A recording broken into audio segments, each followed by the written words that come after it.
इस महीने मैं 2 एक्टिविटीज सोच रहा हूँ, चूंकि टाइम एक्सटेंड कर गया है। पहले तो थोड़ा हरी था, तो अभी टाइम 1 महीना बढ़ने से 2 एक्टिविटीज सोच रहा हूँ। एक है रैपिड फायर और दूसरा है पीपीटी, चूंकि बच्चों का पीपीटी के थ्रू एक रिवीजन भी होता पेपर क्या है आपका? पेपर अभी क्या है? C++। उसमें क्यों नहीं आप बकायदा कुछ लाइव टेस्ट लेते हैं लैब में? सबको टास्क देते जाइए, टास्क कंप्लीट करते जाएगा, जो फर्स्ट उसको गिनती जाएगी, ये फर्स्ट कंप्लीट किया सही सही। लैब टास्क करवाइए। सी में तो छोटा छोटा टास्क हो सकता है। हाँ, बिल्कुल हो सकता है। तो आप 10-20 तरह का टास्क ले लीजिए, एक टास्क अनाउंस करिए कौन पहले करता है, फर्स्टेस्ट फिंगर फर्स्ट कराइए। तो ये क्लास में या लैब में कराइए। क्लास में लैपटॉप पे करवा सकते हैं, हाँ ठीक है, और लैब में भी करा सकते हैं। फास्टेस्ट फिंगर फर्स्ट कराइए, ठीक है। अच्छा एक्यूरेट, मतलब ठीक है, speed is not everything, accuracy is prime, but speed is also required in programming में स्पीड का भी प्रॉब्लम उनके सामने रखेंगे और जो सबसे पहले रेज करेगा उसको मौका देंगे। सही से गलत करने में माउस फोकस कर दीजिए। हाँ ठीक, कि तुम प्रोसेस सही से फॉलो नहीं किए। हाँ ठीक, प्रॉपर प्रोसेस चलना चाहिए। फास्टेस्ट फिंगर फर्स्ट करवाइए, कौन जीतता है कंपटीशन उसको कुछ प्राइज दीजिए, ठीक है। प्राइज पेन वेन खटाया भी था बांटने के लिए, बट नहीं रहा सामान आ गया है पेन। हाँ, बच्चों के लिए सामान चॉकलेट भी मंगाया गया था, अब कुछ तो चॉकलेट मेरे फ्रिज में रखा हुआ है। रैपिड फायर में भी वही कर देते हैं, वो है मतलब वर्बल के बजाय एग्जीक्यूशन। जब आपका पेपर है प्रोग्रामिंग का, प्रैक्टिकल पेपर है, तो फिर उसमें सिर्फ थ्योरी नहीं, सी में तो थ्योरी काफी है। रैपिड फायर से थोड़ा सा ठीक है, मैं मना नहीं कर रहा, ब्रेनस्टॉर्मिंग हो जाता है। मैं मना नहीं कर रहा, मैं आपको सुझाव दिया कि आप एग्जीक्यूशन वाला काम भी करवाइए, खाली सिर्फ जो है ये करवाने के बजाय। इसके पहले हम लोग करते थे वो ऑन स्पॉट कोडिंग होता था, तो उसमें हम लोग क्विज टाइप का नहीं करते थे, तो फास्टेस्ट फिंगर फास्ट वाला नहीं था। इनोवेशन हर बार कुछ नया करिए, ताकि जो चीजें अच्छी हो उनको रिपीट भी करिए। ठीक, जो चीजें अच्छी हो उनको रिपीट करिए, लेकिन कुछ नवाचार नयापन तो आते रहना चाहिए ना। सीमेज का मतलब ही है कि हर नया दिन कुछ नया सीखने को मिलेगा। आज क्या मिलेगा, ये एक क्यूरियोसिटी हो। अब आप लोगों को हमेशा अपने आप को नया बनाए रखना चाहिए, ठीक है। तो इसलिए इन चीजों पर ध्यान दीजिए। ठीक है। मैं आपका वीडियो देख रहा था अभी, जो आपने मुझे भेजे हैं, तो इसमें एक ही एक्टिविटी के कई सारे वीडियोस आपने लिंक भेजे हैं, जो कि एक ही एक्टिविटी 3 बैचेस में मैंने कराया था। सेम एक्टिविटीज 3 अलग अलग बैचेस में, एक ही दिन का भेजा हुआ है। हाँ, तो सब करा के एक ही बार डाले थे। हाँ, तो वैसे मत कराया करिए, थोड़ा सा जैसे एक दिन हम प्रोजेक्ट किए थे कि आज सैटरडे है, तो आज तीनों बैच में जाके एक्टिविटी कराएंगे। चलिए ठीक है, वो भी चलेगा। दूसरा जो आपने ये जो वीडियोस आपको जो 5 क्वालिफाइंग वीडियोस बोला गया है, वो आपने कंप्लीट नहीं किया, वो आपको कंप्लीट करना होगा। आप इस मामले में एकदम अपने आप को ऑन टोज रखिए। अच्छे वीडियोस आप लोग के लिए वीडियो अच्छे बन सकें, उसके लिए ऑडियो का सामान मंगाया गया है, स्टैंडीज मंगाए गए हैं, ताकि ट्राइपॉड, ताकि कैमरा वगैरह स्टेबल रहे। टीवी लगाया गया है क्लासरूम्स में, ताकि आप अच्छे से लिखो, प्रेजेंटेशन में इश्यू ना हो।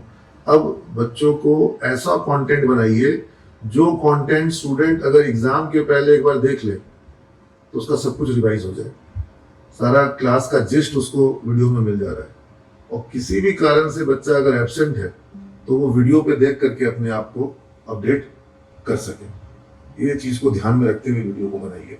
देखिए आपका वीडियो अच्छा बनेगा, और जो क्लासरूम में आप दे रहे हैं उसी चीज को वीडियो पर भी देने का कोशिश करिए। और कभी कभी क्लास को ही रिकॉर्ड कर लीजिए, कभी कभी जो इम्पोर्टेंट क्लास हो रही है, अच्छी क्लास हो रही है, उसको ही रिकॉर्ड कर लीजिए।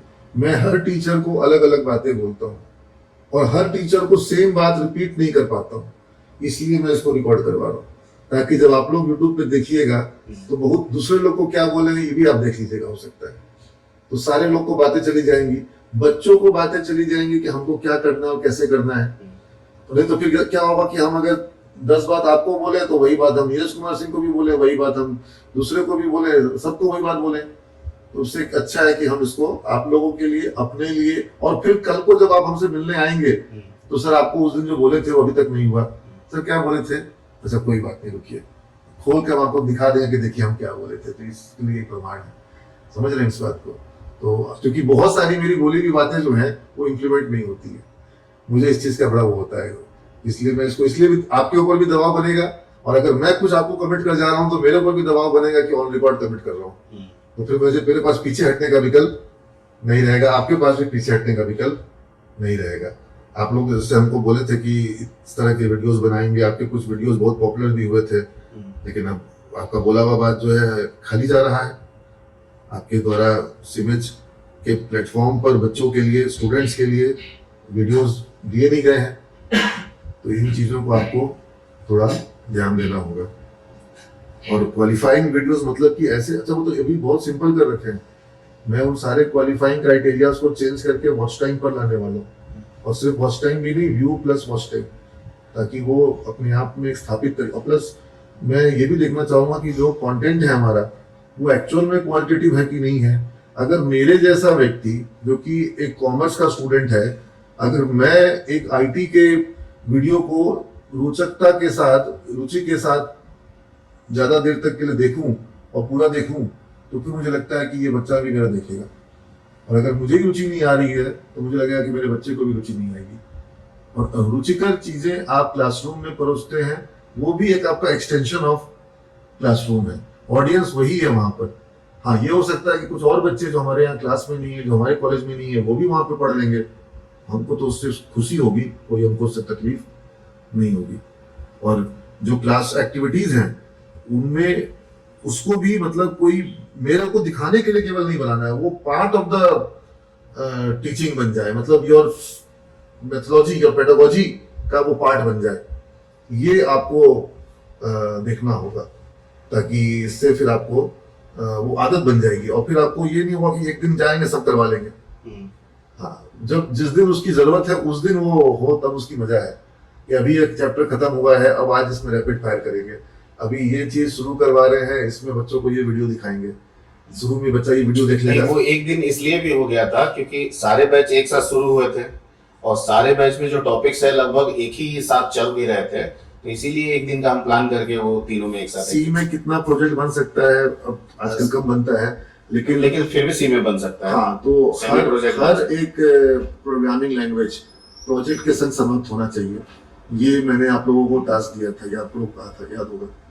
तो अब आपका ये इशू है कि आपका प्रोग्रामिंग का पेपर विदाउट प्रोजेक्ट कंप्लीट होता है, ये सही नहीं है। इसमें तो थोड़ा सा ये है कि एक तो 1 महीना का टाइम मिला, 1 महीना का ही एक्सटेंशन है, उसमें तो इसमें दिक्कत क्या है कि अभी बहुत सारे चैप्टर्स अभी पढ़ाने भी बाकी हैं, ठीक है, क्योंकि उस वक्त तो दो टाइम दिलवा दिया आप लोग को, नहीं, उस वक्त 2 टीचर लगे थे, लेकिन अभी भी कुछ पोर्शन बाकी है जिसको पढ़ाना पड़ेगा, और हमको लग रहा है कि इसको एक्टिविटीज के साथ लेके खत्म करते करते शायद एक्टिविटीज से कभी भी आपका समय अधिक नहीं लगता है, आप समझिए इस बात को, एक दिन तो कम से कम लग जाएगा। बात समझिए, आपका पर्पस सिर्फ और सिर्फ कोर्स को खत्म करना नहीं होना चाहिए, बच्चे आपके साथ चल रहे हैं कि नहीं चल रहे हैं ये देखना बहुत जरूरी है। आप दौड़े जा रहे हैं, बच्चों को बोल रहे हैं साथ दौड़ो तुम लोग मेरे, और वो पीछे छूटा पड़ा है, आपको पता कैसे चलेगा कि वो पीछे छूटा पड़ा, आप तो दौड़े जा रहे हैं, तो टाइम भी तो सब चाहिए ना, वो ज्यादा जरूरी है। अगर आपने खत्म दौड़ के अपनी रेस खत्म कर ली और बैच पीछे ही रह गई तो फायदा क्या हुआ। इसलिए बीच बीच में हाथ पकड़ के देखते रहना कि वो साथ में है कि नहीं है, ये बहुत जरूरी है। थोड़ा कम दूर तक दौड़ पाएगा, लेकिन जहां तक जाइएगा वहां तक साथ जाइएगा, वो ज्यादा जरूरी है। आप पूरी रेस कर लिए मैराथन, और वो जो है वो 200 मीटर पे अटक के रह गया, तो फायदा क्या हुआ। हम 2-4 किलोमीटर कम दौड़ लेंगे, लेकिन जहां तक दौड़ेंगे वहां तक अपने बच्चे को साथ रखेंगे, ये ज्यादा जरूरी है इंश्योर करना। मतलब खाना तो खाना बनाते जाइए बनाते जाइए बनाते जाइए, और वो खा रहा है कि नहीं खा रहा है देख ही नहीं रहे, वो सब आपका बनाया हुआ खाना वेस्ट चला जा रहा है। आप खुश है कि भाई हम तो 500 चपाती बना दिए, और वो 5 चपाती खा करके उसको डाइजेस्ट नहीं कर पाया। तो इसलिए ये ज्यादा जरूरी है कि चाहे हमको जिस स्पीड में करना पड़े, विश्वविद्यालय 2 ही महीना में एग्जाम लॉन्च कर दे, 2 ही महीने का समय दे, तो भी हम कराएंगे, लेकिन जो कराएंगे उससे कुछ काम करवाएंगे, कुछ प्रैक्टिकल करवाएंगे। बीच में क्वेश्चन आंसर जो करते हैं हम, या पीपीटी जो करते हैं हम, उससे होता ये है कि वो कहां तक गेन किया है, वो कहां तक लिया है, ये हमको फीडबैक मिलता है। हमने उसको इनपुट दिया, फिर उसका आउटपुट भी तो देखेंगे। अगर उसका आउटपुट देखेंगे तो खाली इनपुट देते गए हमको कुछ पता ही नहीं चला। That is very crucial. और इस प्रोसेस में अगर आपका बिलीफ नहीं है तो ये प्रोसेस आपके लिए एक हेडेक है, हर्डल है, एक झूठ मूठ का सर पे लादा गया जिम्मेवारी है। और अगर इस प्रोसेस में बिलीफ है आपको तो आप इसको बहुत रोचक तरीके से करिएगा, मन से करिएगा, और बच्चों को भी समझ में आएगा कि ये जरूरी है। सिर्फ 500 चपाती बन जाना जरूरी नहीं है, मैराथन आपका दौड़ना जरूरी नहीं है, बच्चे का भी आपके साथ साथ रहना बहुत जरूरी है। वो साथ है कि नहीं ये कैसे पता चलेगा आपको? वो तो बीच बीच में आपको टेस्टिंग करना पड़ेगा ना। हाँ, आप टेस्टिंग ही नहीं कर देंगे, खाली खुद दौड़ते जाएंगे। हाँ, 4 बच्चा तो हमेशा आपके साथ रहेगा, जिसका आंख में आप आंख डाल के देखते हैं पढ़ाते वक्त, वो सब समझ रहा होता है। नहीं, मैं तो सबको आपको उन बच्चों को पकड़ना पड़ेगा जो आपसे नजर छुपा के रखता है, जो क्लास में आज आता है कल नहीं आता है, 3 दिन नहीं आया था आज आ गया। वो कहाँ से समझ रहा है, वो क्या समझ रहा है, वीडियो उसीलिए हम बोलते हैं, और फिर उससे हम इसीलिए बोलते हैं कि क्रेडिट करवाइए। और क्रेडिट भी जो है एग्जाम के वक्त देखने का सिस्टम एकदम बंद करवाइए। जब बच्चे एब्सेंट हुए अगले दिन क्रेडिट मांगिए। 2 दिन नहीं आए थे, 2 दिन का जो पढ़ा है क्रेडिट दिखाओ। सब स्विचेज सिस्टम लागू करिए, अपने आप क्रेडिट ऑटोमेटिक अपडेट रहेगा। जब एब्सेंट करेगा तभी क्रेडिट दिखाएगा, पहले ही क्रेडिट दिखाएगा। एग्जाम के वक्त क्रेडिट बनाना, अब उस वक्त लास्ट में आ रहा है कि सर मेरा क्रेडिट शॉर्टफॉल हो रहा है, एकदम बंद करिए। अब किसी को भी विदाउट क्रेडिट हम अलाउ नहीं करने वाले। अभी जो 3rd सेम वाले बच्चे हैं उनका तो बहुत ही कम आवश्यकता है क्रेडिट की, क्योंकि नंबर ऑफ क्लासेस ही बहुत कम है, तो शॉर्टफॉल भी कम है। क्योंकि जब क्लास कम है, अगर कोई शॉर्टफॉल किया भी तो कम क्लास है, तुरंत पूरा किया सकता है। लेकिन अगर वो भी पूरा नहीं कर रहा है तो बिना मतलब कि उसका एग्जाम रुकेगा, जैसे पहले बच्चों का रुका है। हर हाल में क्रेडिट को देखिए। और जैसे ही आपने क्या किया कि 3 दिन नहीं आए थे, आज आए हो, क्रेडिट दिखाओ, तो हो ये जाएगा कि 3 दिन का पढ़ाई वो आपको कवर पे लाके दिखाएगा, तो वो क्लास में आपके साथ चलेगा। और नहीं तो 3-4 दिन नहीं आया, आप आज आगे पढ़ा रहे हैं, उसको समझ में आना हो चुका है बंद, कंफ्यूज हो चुका है, क्योंकि 4 दिन का पढ़ाई तो छूटा हुआ है। अब उसको क्रेडिट तो लाइब्रेरी में ही ना कराना होगा, लैब या लाइब्रेरी में। लैब लाइब्रेरी में ही करवाना चाहिए, लैब लाइब्रेरी नहीं करवाना चाहिए। तो उसको तो फिर मान लेते हैं 3 घंटा, अगर 3 लेक्चर छोड़ा है तो 3 घंटा का उसका काम लाइब्रेरी में करना होगा। फिर उसके लिए अब हम ये नहीं कहते हैं कि 3 घंटा में ही करे, जितना आप पेजेस में डिफाइन कर रखे हैं वो कम समय में भी बच्चे कर लेते हैं। अब आज आया तो आज से कल तक में, परसों तक में वो पिछले वाला दिखा देगा, कर लेगा। ठीक है, चलिए हम इतना रिलैक्स कर सकते हैं बच्चों को कि घर से करके ले आए, ठीक, घर से करके ले आए, लेकिन काम तो हो। ठीक है, हैंड टू हैंड हो। ठीक, लास्ट मोमेंट वाला जो होगा उसको घर से अलाउ नहीं किया हैंड टू हैंड। हाँ, हैंड टू हैंड क्रेडिट होना चाहिए, ताकि उससे ये होगा कि भाई जो 4 दिन पढ़ाई हुआ था उसको कवर करके आया है। उसको छुट्टी अलाउ नहीं था, छुट्टी किया उसने, लेकिन अब वो अपना छुट्टी अलाउ करवा रहा है क्रेडिट सबमिट करके, तो आपके क्लास के साथ रहेगा बच्चा। ठीक है, और ये लैब वाला काम करवाइए कि लैब में टेस्ट लीजिए और फास्टर फिंगर फर्स्ट बिल्कुल करा। हाँ, ठीक है सर। अगला एक्टिविटी यही करा देते हैं पहले, उसके बाद